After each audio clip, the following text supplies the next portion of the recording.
Viking ships were terrorizing the seas. But there was a secret hidden in these warrior fleets. Half of those armored fighters were women. History tried to erase these women, but archaeology is bringing them back. The story I'm about to tell you today isn't just about one woman. It's the legend of an entire generation of warrior women, from Lagertha to Freydis, from the ice of Greenland to the shores of England. This epic journey weaves together love, betrayal, revenge, and victory. And here's the most shocking part. These stories are real. The Birka warrior grave found in Sweden in 2017 rewrote all of history, because this woman in the grave was a legendary warrior who had been assumed to be male for centuries. But this is just the beginning. Archaeological discoveries made in the last 10 years show that Viking warrior women were way more common and powerful than anyone thought. This story reveals how male-dominated historical narratives hid the truth, and how modern science is bringing these truths to light. Our story begins in 9th century Norway's cold mountains on a night when blizzards were raging. Young Lagertha wasn't your typical farmer's daughter. Her father raised her like he would a son. She learned to hold shields, swing swords, throw spears. But Lagertha's story wasn't just limited to weapons training. In Viking society, women's education wasn't much different from men's because survival was everyone's shared responsibility. From age 5, Lagertha learned to walk on ice, find direction in pitch darkness, treat the wounded, hunt animals, and navigate ships. Her mother taught her not just household chores but also strategy games, how to read runes and legal rules. Because Viking women had to be not just warriors but also decision makers, problem solvers, and leaders. Lagertha's real test came when she was just 16, during her encounter with Ragnar Lothbrok. At that time, a cruel Danish king named Freydis attacked Lagertha's village. Fred didn't just want to seize the lands, he also planned to take the young women as slaves. The village was burning. Most of the men were dead or wounded, elders and children were trying to hide. But Lagertha didn't surrender. She put on her father's armor, strapped on the family's ancient sword, and started organizing the village's defense. She wasn't just fighting with, she was making tactical decisions, directing women and children to safe places, treating the wounded, setting up defense lines. Meanwhile, Ragnar Lothbrok arrived with his own army to fight against Freydis because he was also an enemy of this cruel king. When Ragnar first saw Lagertha, he wasn't just surprised, he was mesmerized. Lagertha was taking down enemies one by one, rescuing wounded warriors, giving orders to women and elders to ensure the village's organized defense. As Ragnar watched her, he thought, this woman fights more bravely than men, but she's also acting more intelligently. When the battle ended, Ragnar proposed to Lagertha, but Lagertha wasn't the type to give in easily. If you want to win me, you must first defeat me. I only bow to the strong, she said. Ragnar had to fight her again, this time for love. Lagertha almost beat him. The fight lasted hours, both got wounded, and Ragnar barely won. And so began Viking history's most famous love story. After marriage, Lagertha never fit into the traditional housewife role. She joined Ragnar's expeditions, built her own warrior unit, had a say in strategic decisions. During this period, Lagertha's leadership skills developed. She wasn't just Ragnar's wife, but an equal partner. She could oppose Ragnar's decisions, defend her own ideas, and sometimes make better decisions than Ragnar. Even when they had children, she continued fighting.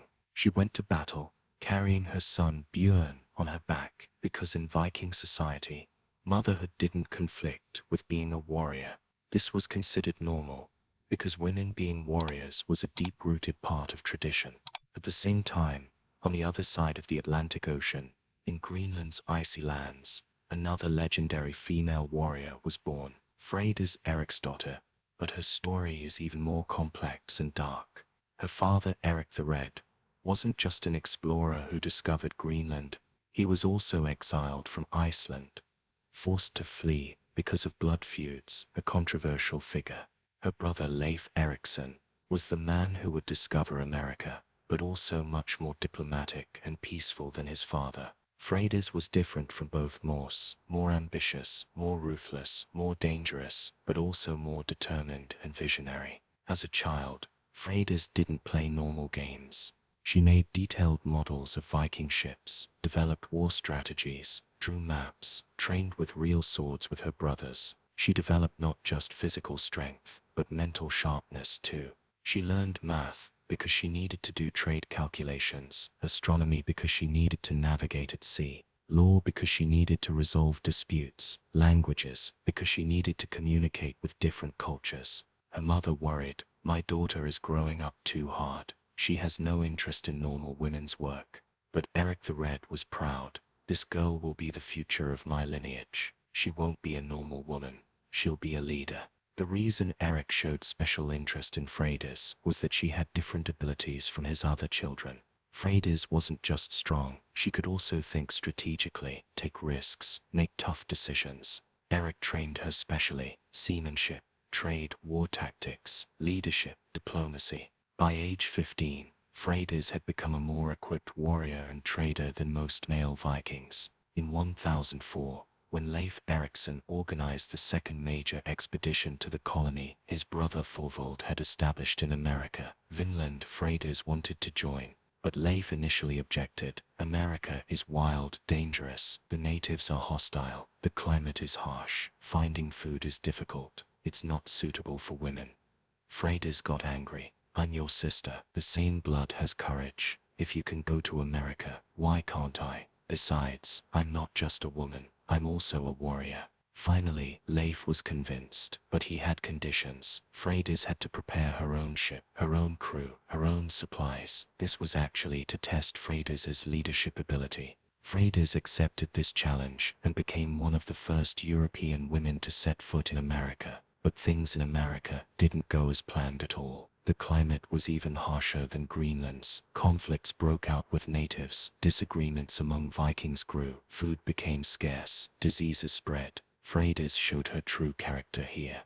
Now she wasn't a diplomat, she was a problem solver. When a native group attacked them at night, Freydis joined the battle with her shield, despite being pregnant. She stood fearlessly before her enemies, bared her chest and shouted, "Come on if you dare to kill me. I am Eric the Red's daughter." This scene was so effective that the native warriors retreated because they too respected brave enemies. While Lagertha and Ragnar's marriage lasted for years, Lagertha became not just a wife, but an equal partner. In Ragnar's Paris raids, English expeditions, Danish warsars, Lagertha had a hand in everything. She had now earned her own fame, becoming a feared warrior known as Shieldmaiden Lagertha, whom even enemies respected. Lagertha's war tactics were studied by other Viking leaders, her strategies were copied, her training methods were adopted by other female warriors. But power struggles and political calculations could sometimes end love. Ragnar wanted to make a second marriage with Princess Aslak for political reasons, to strengthen his kingdom. This wasn't just a decision from the heart, but a strategic move, because Aslak's family had powerful connections, and this marriage would bring Ragnar new lands and new allies. Although Lagertha understood this, she wouldn't accept it. "I won't be your second wife. Either I'll be your only wife, or nothing at all. I can't be shared." Ragnar insisted, because he thought this marriage was necessary for his kingdom's future. Lagertha made her decision. She left Ragnar and returned to her own lands. But this wasn't a defeat, it was a new beginning.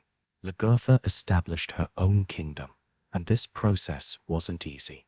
Initially, no one believed a woman could rule a kingdom alone. Male leaders questioned her authority. Other Viking groups tried to test her weakness. Even some of her own people had doubts, but Lagertha was determined. First, she attracted the strongest and most talented warriors to her side.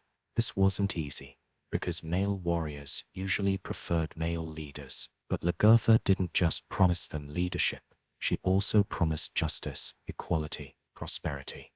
"In my kingdom, courage is rewarded, theft is punished, loyalty is reciprocated," she said. After being recognized as Jarl, Lagertha organized her own warrior army, and this army was very special. It wasn't just made up of men. but was a mixed army of women and men. Lagertha gave special importance to female warriors because she knew they had different advantages from men. They were faster, more agile, more patient, more disciplined. Also, enemies underestimated female warriors, which provided tactical advantage. In Lagertha's army, female warriors weren't just support, they became the main force. During this period, the depths of Lagertha's character emerged. She wasn't just a warrior, but also a wise leader. She dispensed justice, made trade agreements, established diplomatic relations, developed legal systems. Her people loved her because she didn't just fight like male rulers. She also developed her country during peacetime. She improved agricultural techniques, opened trade routes, established education systems, supported arts and culture. Lagertha's kingdom wasn't just strong, it was also prosperous. Freydis' story in America took a dark and complex turn.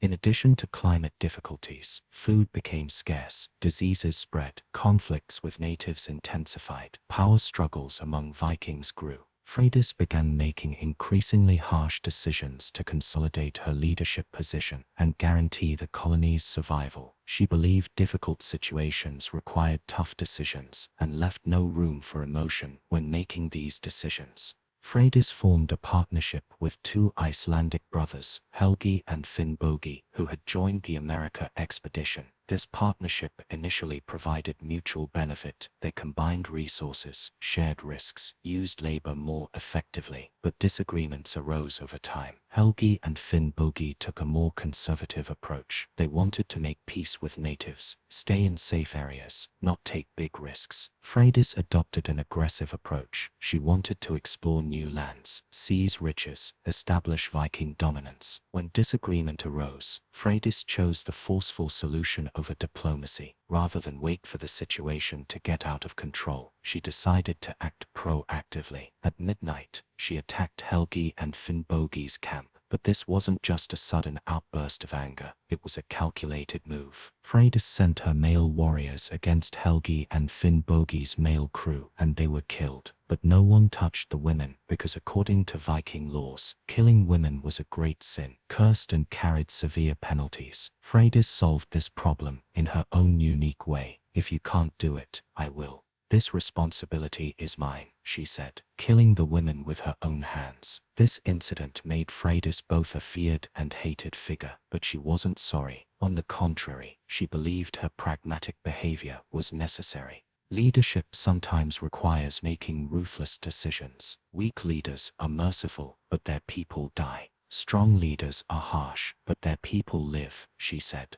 When she returned from America to Greenland, she tried to hide these events, but the truth came out. Some crew members talked, witnesses told the story. Even her father Eric the Red was ashamed of his daughter, but Freydis didn't care. She now made her own rules, adopted her own moral system. Now we're jumping in time.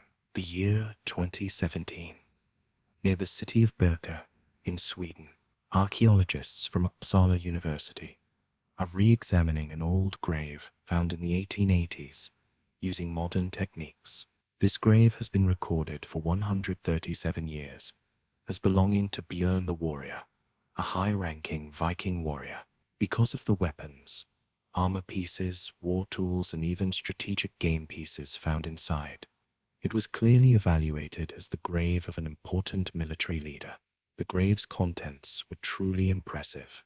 Swords made from the finest iron, shields prepared with perfect craftsmanship, different types of spears, arrowheads, axes, daggers, even a special chess set used in war strategies. In addition, it was buried with 2 horse skeletons, an honor given only to the highest status warriors in Viking society. The grave's richness and variety of weapons showed this person wasn't just an ordinary warrior, but a leader who had commanded in great battles. The DNA tests and modern anthropological analyses conducted in 2017 shocked everyone. The skeleton in this grave belonged to a woman, not just any woman, but a 30-year-old, 1.70 centimeters tall woman with strong muscle structure, bearing traces of broken bones and war wounds, clearly a very experienced warrior. Bone analyses showed she had undergone intensive physical training since childhood, regularly used heavy weapons, and was an expert at horseback riding. Cranial analysis revealed numerous impact marks on her head. This woman had really died in battle. This discovery shook the archaeology world, because this didn't just prove the existence of a female warrior, it also showed she was a commander at the highest level. Strategic game pieces proved her tactical knowledge. The quality of weapons showed her economic power. The grave's magnificence demonstrated her social status. And most importantly, for 137 years, no one had questioned her gender and accepted her as male, showing how natural female warriors were considered in Viking society. Who was this woman? We don't know her name, but we can read her story from her grave. Her weapons were made from the finest material, making her wealthy and powerful. Chess pieces showed she knew strategy. She wasn't just a warrior, but a commander, buried with 2 horse skeletons, a sign of her high status. And most importantly, a fully equipped warrior grave. She really died in battle, lived a heroic death. After this discovery, scientists re-examined other Viking graves and found surprising results. Female warrior graves were much more common than thought. Of 200 Viking graves displayed in Stockholm's Archaeological Museum, 40 were reanalyzed and 15 were discovered to belong to female warriors. This showed the proportion of female warriors in Viking society was around 30 to 35%. Shieldmaidens weren't legend, they were real. Years passed, and after Ragnar disappeared and was presumed dead in various battles, Lagertha's time for revenge came. Aslak was now ruling Kattegat, but ruling it poorly. People's complaints increased. Taxes were too high. The justice system wasn't working. Trade was declining. Security was weakening. Enemies were getting stronger. Aslak focused more on personal pleasures and dealing with prophecies, neglecting state affairs. This situation created a perfect opportunity for Lagertha. Lagertha prepared a long-term plan to take advantage of this opportunity. First, she gathered allies, warriors from her own kingdom, dissatisfied groups in Kattegat, Ragnar's old friends, merchants and farmers harmed by Aslak's poor management. This wasn't just a military operation, but also a political movement. Lagertha derived her legitimacy from her status as Ragnar's first wife. "I am Ragnar's true wife, mother of his sons, the rightful heir of Kattegat," she claimed. Lagertha returned to Kattegat with a large but disciplined army. But this wasn't just presented as an invasion, but as a quest for justice.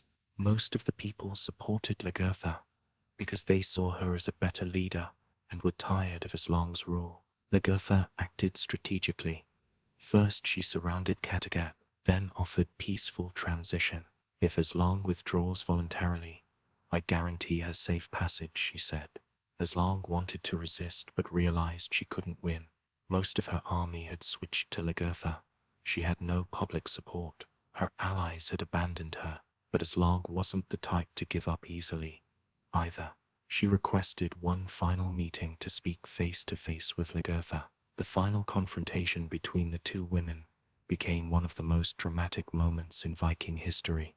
"Islang, if you kill me, Ragnar's sons won't forgive you. They are strong and vengeful. This kingdom will become your grave. Lagertha, I learned to live with your threats. Now it's time to learn to live without them. Ragnar's sons are my son Bjorn's brothers, but they were raised in your way. They don't understand my way." With a single arrow shot, she killed Islang and ascended to Kattegat's throne. But this victory didn't come easy, and maintaining it was even harder. Ragnar's sons from Islang Uber, Hivitsirk Sigurd, and especially Ivar the Boneless declared war on Lagertha. Especially Ivar the Boneless was determined to avenge his mother, and he wasn't just strong but also very intelligent and manipulative. Lagertha had to deal with both external enemies and civil war. She was aging but still fighting, still leading, still inspiring Viking women. In 1066, Norwegian King Harald Hardrada organized a great expedition to conquer England. This expedition would be the last great move of the Viking Age, and Harald was aware of this. England had become a rich, organized, powerful kingdom, but Harald still believed in the power of the old Viking spirit. This expedition had a very special unit, an elite god unit composed entirely of women, the Skjold god, Shieldmaiden gods. The existence of these female gods wasn't coincidence. Harald had discovered the different advantages female warriors had over men. They were faster, more agile, more patient, more careful, and most importantly, enemies underestimated them. The warriors Harald trusted most for his personal security were these women, because they had absolute loyalty not just to the king but to each other. This unit was composed of new generation Shieldmaidens who continued Lagertha's tradition. The leader of these female gods was a young but extremely experienced warrior named Gerda. Gerda had grown up in Harald's court after being orphaned, received the best education, and mastered both war and strategy. She wasn't just a strong warrior, but also an analytical thinker who could make quick decisions and was skilled in crisis management. Harald trusted her completely because Gerda had saved the king's life many times. She had prevented assassination attempts, protected the king in battles, detected enemy spies. Gerda's female guards didn't just provide protection, they also undertook sensitive tasks like intelligence gathering, sabotage, and special operations. They had received special training, night warfare, assassination techniques, wounded rescue, quick escape, stealth movement. Most importantly, they weren't individual warriors but a team that worked in perfect coordination. On the way to the Battle of Stamford Bridge, September 25, 1066, Harold's army was large and strong but also overconfident. They didn't believe English King Harald Godwinson could move fast enough to face them. This would be a big mistake. The English moved much faster and more organized than expected and caught the Viking army unprepared. When the battle began, Gerda and the female guards tried to protect Harald, but the English archers were very effective and outnumbered them.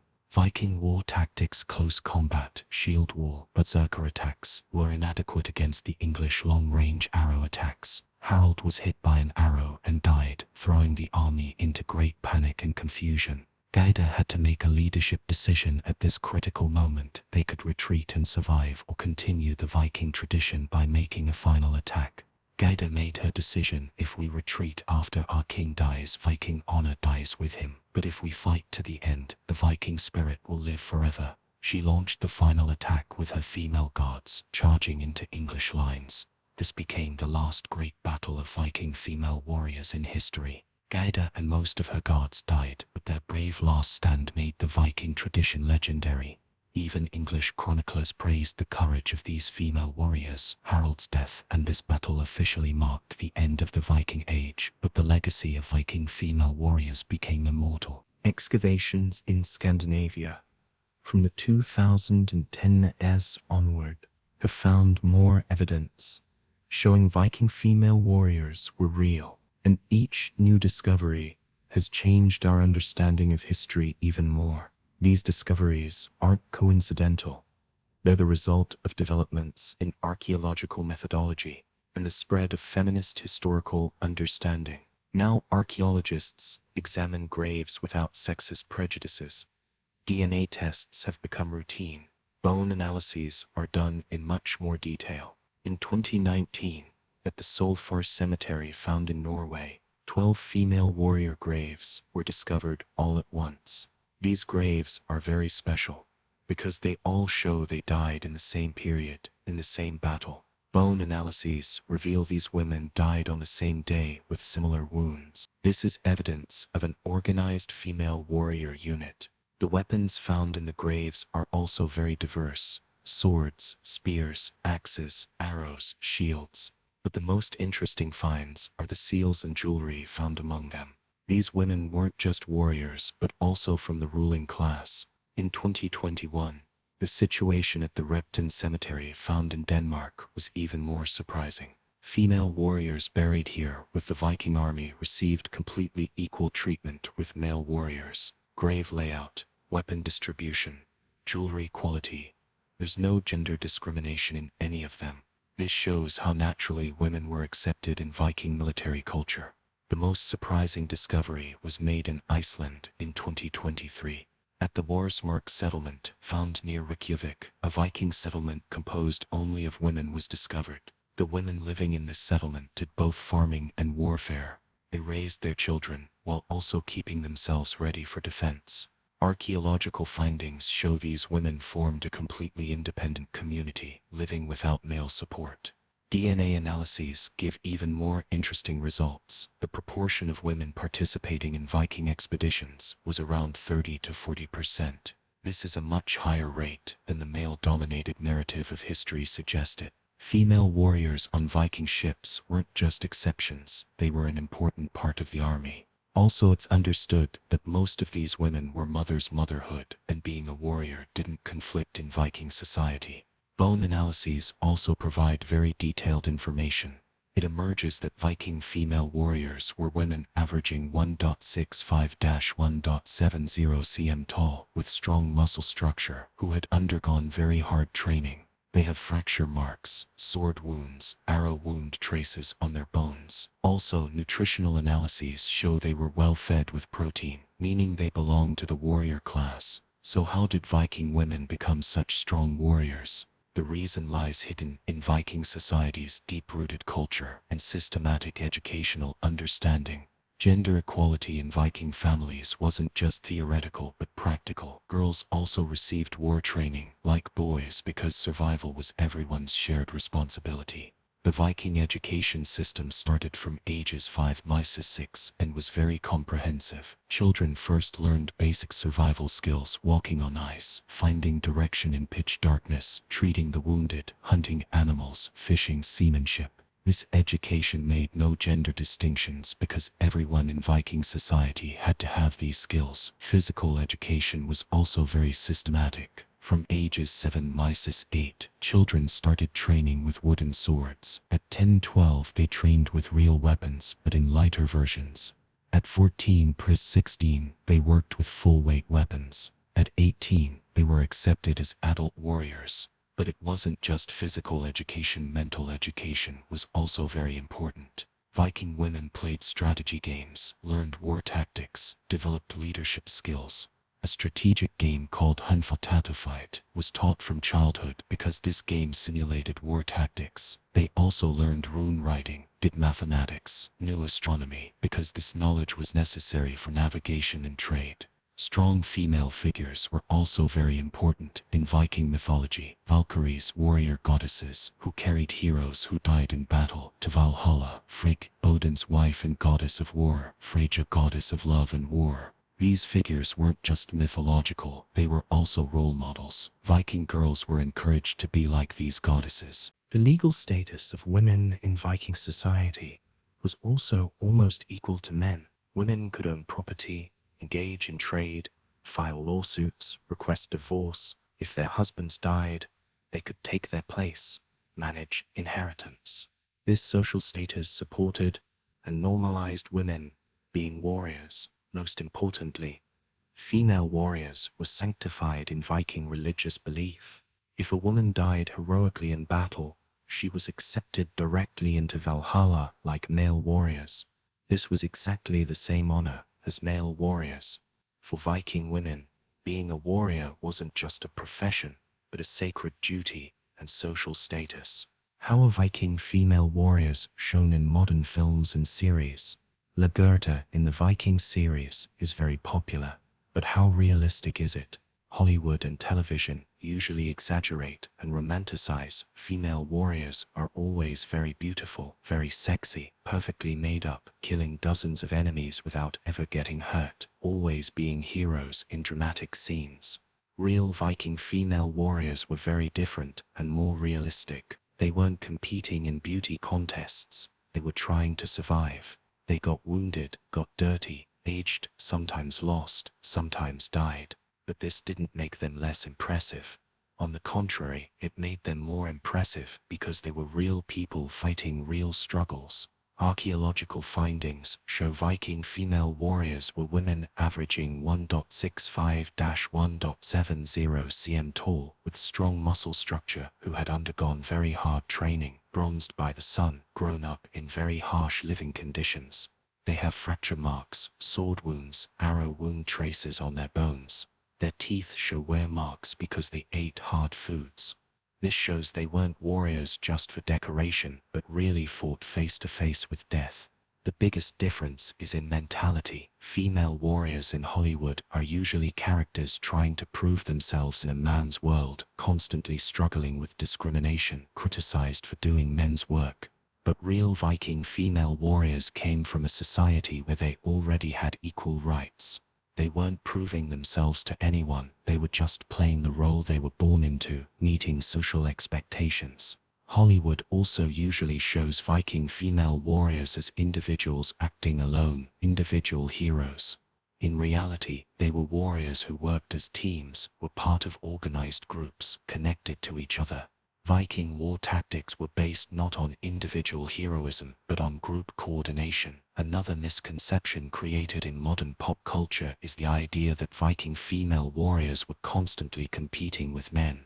In reality, female and male warriors in Viking society cooperated, complemented each other. Women's different skills, agility, patience, attention combined with men's different skills, physical strength, aggression to create more effective fighting groups.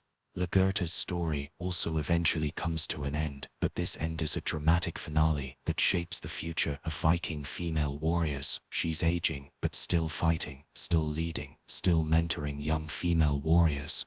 In her last great battle, she faces Ivar the Boneless and his brothers. This battle isn't just personal revenge, but a struggle for the future of Viking women, the continuation of Viking tradition.